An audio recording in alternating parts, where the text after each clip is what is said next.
তো নমস্কার বন্ধুরা, তো আজকে আমি রান্না করব ফুলকপি দিয়ে আলু দিয়ে মাছ দিয়ে। মাছ হচ্ছে এই যে আগে থেকে ধুয়ে আমি লবণ হলুদ মেখে রেখেছি। এটা হচ্ছে কাঠ মাছ, রুই প্রজাতি কিন্তু রুই না। আর এখানে আছে ধনিয়া পাতা, আর মশলা লাগছে কাঁচা ঝাল, আদা, জিরে, ধনের গুঁড়ো, মরিচের গুঁড়ো, হলুদ গুঁড়ো, আর লাগছে টমেটো। তো বন্ধুরা, এই রান্না করলেই শীতের আমেজ বোঝা যাবে যে শীত এসে গেছে, যেহেতু টমেটো দেশি টমেটো, দেখুন একেবারে দেশি টমেটো। আর এদিকে আছে ধনে পাতা। তো এগুলাতেই শীতের বার্তা বয়ে নিয়ে আসে।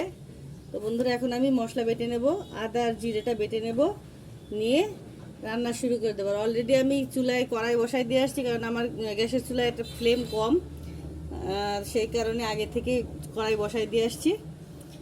তো চলেন বন্ধুরা, রান্নাঘরের দিকে যাই।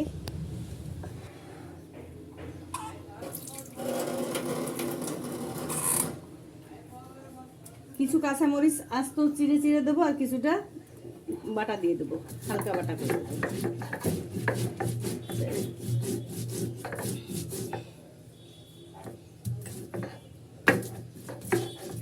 আর এই তরকারি হবে খুব সাধারণ মশলায় রান্না, পেঁয়াজ রসুন কিছু যাচ্ছে না, গরম মশলাও যাচ্ছে না, আর পাতলা ঝোল হবে, স্বাস্থ্যসম্মত পাতলা ঝোল। তা বেটে নেই।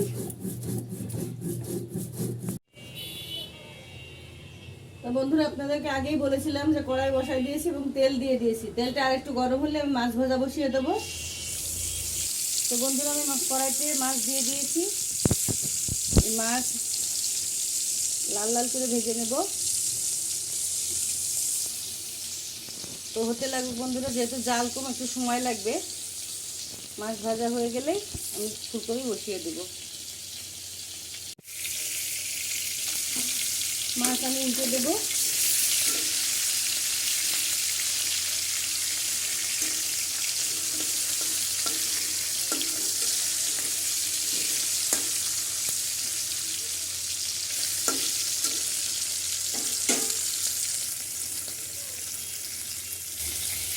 তো বন্ধুরা, মাছ হয়ে গেছে, আমি এখন উঠিয়ে নেব।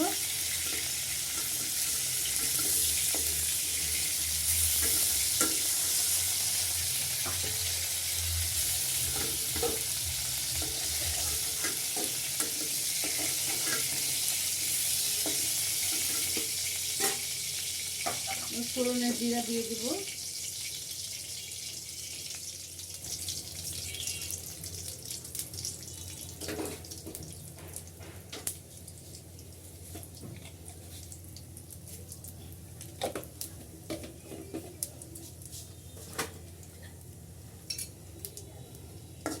কিছুটা জিরে তুলে নেব, আর কিছুটা জিরে থেকে যাচ্ছে। তরকারি নামানোর আগে জিরাটা ভেঙে দিয়ে দেব।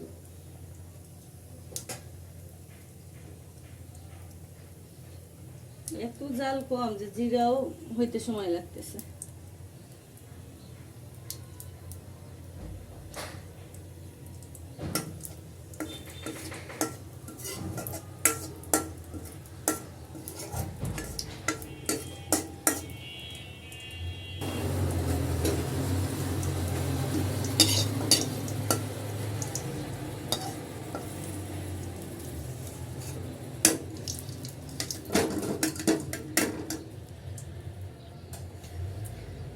আর একটু তেল দেবো, ফুলকপিতে একটু তেল বেশিই লাগে, যেহেতু আমি ভেজে নিব।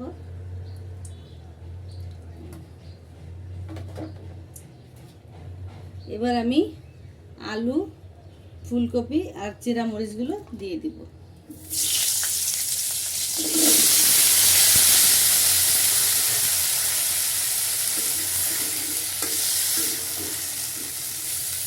আর একটা বন্ধুরা, আমি যখন মশলা কি কি লাগবে দেখিয়েছিলাম, তখন কিন্তু আপনাদের আমি লবণ দেখাইনি।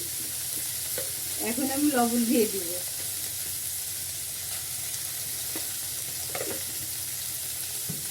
এবার এটাকে আমি ঢেকে ঢেকে নরম করে ভেজে নেব। তো ভাজা হতে থাকুক বন্ধুরা। অনেক সময় লাগবে।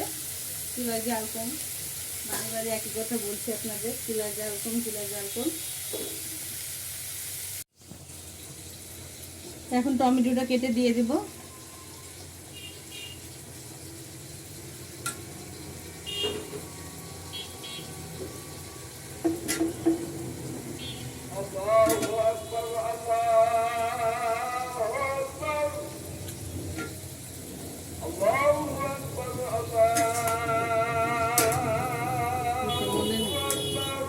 দিয়ে দেবো হলুদ, মরিচের গুঁড়ো, ধনিয়ার গুঁড়ো,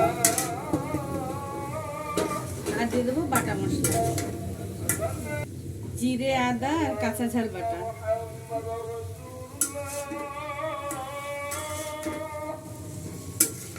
আসলে কি বন্ধুরা, রান্না করতে যে আমার বিরক্ত লেগে যাচ্ছে, আমার এত চুলায় জাল কম যে আমার রান্না করতেই আমি ঘুমিয়ে যাব। এখন চাপা দিয়ে দিই।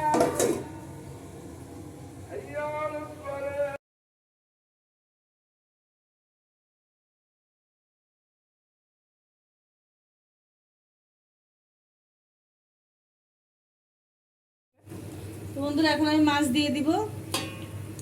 কপি সিদ্ধ হয়ে গেছে, আলু খুব ভালোভাবে সিদ্ধ হয়ে গেছে। এখন মাছ দিয়ে দেব, আর দিয়ে দেব ফোড়নের যে জিরাটা ছিল সেটা ডলে দিয়ে দেব।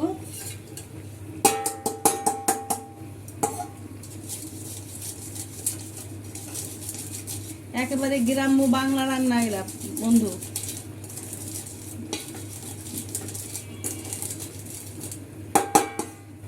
আর এই রান্নার যে স্বাদ, সে স্বাদ আর কোনো রান্নায় হবে না, কারণ ফুলকপি এমনই একটা সবজি যেটাতে পেঁয়াজ রসুন একেবারেই চলে না।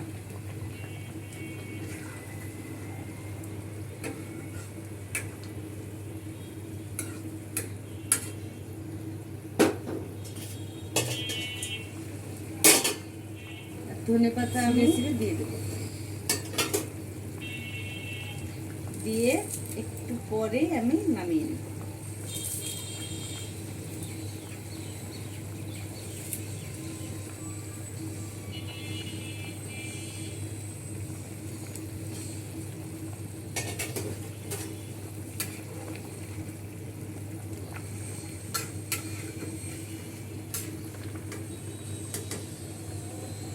তো বন্ধুরা, হয়ে গেছে, চুলা নিভিয়ে দেবো আর তরকারি নামিয়ে নিব। পাতলা পাতলা ঝোল।